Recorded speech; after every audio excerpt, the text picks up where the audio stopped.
Hi guys! Hello! What's up? For today's vlog, okay, I'll show you guys the basic equipment or the basic tools for fabrication, metal fabrication guys. Okay, first, this is metal cutter guys, okay? This is metal cutter for metal plane sheet, okay guys? For plane sheet, metal plane sheet guys. And triangular squala, okay? And this is triangular squala guys. Okay, for squala. Pang squala guys. Okay, ginagamit yan pang squala ng ating sukat, manukat. Okay guys, and this is meter. Okay guys, this is the basic needs. And level bar for installation or for the level of the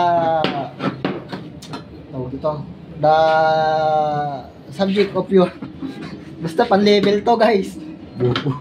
This is handrail guys, okay? This is handrail. This is power tools handrail.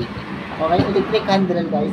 And this is grinder na kailangan nyo talaga sa pagputol ng mga tubular. Okay guys, this is cutting disc. Okay guys, cutting disc. Itong handrail guys is pambutas sa bakal or sa simento. O kung anong gusto nyo butasin. Baka mayroon pa yung ibang gusto nyo butasin. At ito naman yung pinakamahalaga para mabuo nyo yung gusto nyo i-fabricate.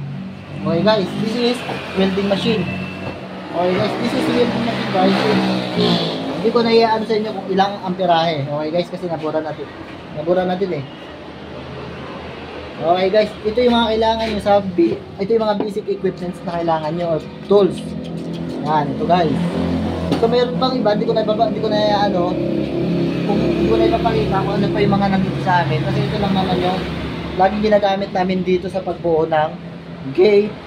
Basta pag-assemble guys, pagputol ng tubular.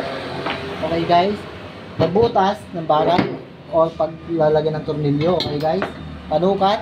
Okay guys, squala. Okay guys, pangputol ng mga metal plane sheet. Okay. Ang mahalaga guys ito, pag nagkabit na tayo ng gate or ng kakabit natin, dapat naka-level. So kailangan talaga to. So guys, ito, pag meron ka nito guys, maaari ka na makabuo ng isang gate, railings, or kahit window grills. So kahit ano pang gusto mong metal fabrication na pwede mong gawin. Yan, makakabuo ka na niya kapag meron ka nito. Okay guys, yung iba hindi ko na ipapakita kasi hindi naman talaga siya priority. Kasi dito pa lang, kaya mo nang bumuo kung meron ka nito.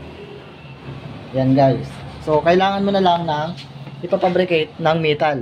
So ang ginagamit namin dito guys, abangan nyo na lang next vlog kung ano mga ginagamit namin metal. Okay guys, thank you for watching.